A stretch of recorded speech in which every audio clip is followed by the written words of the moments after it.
ভাই তেল যদি না থাকে মুড়িশ টাঙ্গায় দেন যে তেল নাই। মুড়িশ টাঙ্গানো নাই তো, কালকে কি তেল দিবে? কালকেই দিবেন, কালকে দিবেন। কালকে কটা থেকে দিবেন? সকাল 7টা থেকে কালকে তেল দিবেন। তেলের সময়টা বলে দেন।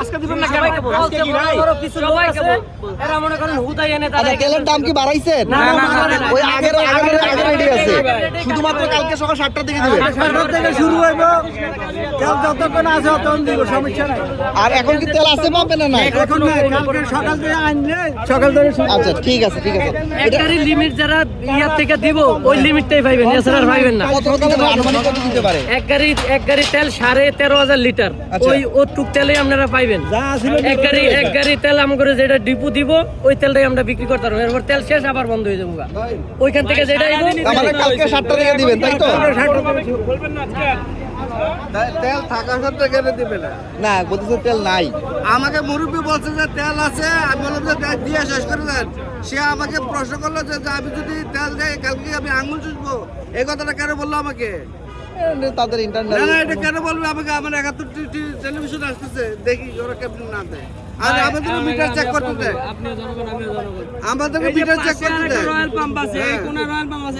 ভাই ওই যে দাঁড়ানো যে গাড়িটা তেলের, ওটাতে তেল আছে? ওটাতে না, এগুলোতে তেল নাই। কালকে আনলে কালকে 7টা থেকে শুরু তেল নাই আজকে নাই। ভাই ওই যে উনি বলতেছে তেল নাই তো, ওই যে উনি বললো তেল নাই।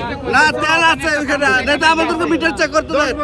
আমরা মিটার চেক করবো, আমরা গাড়ি গেছে তেল আনবার লাই, কালকে সকাল থেকে আমরা মিটার আমাদেরকে মিটারটা চেক করে দেখান যে নাই, আমরা চলে যাবো।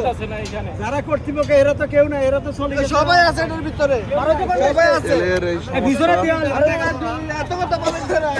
আসলে মূলত হচ্ছে তেলের একটা গাড়ি দাঁড়ায় আছে, সবাই বলতেছে গাড়িতে তেল আছে, কিন্তু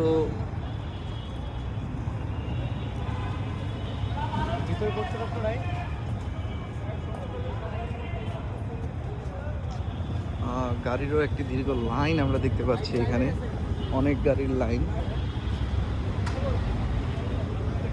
অনেক গাড়ি এখানে দাঁড়ায় আছে। আসলে তেল সংকট যেটাকে বলা হচ্ছে, আসলে মূলত আসলে তেল সংকট না, এটা কৃত্রিম সংকট বলা যায়।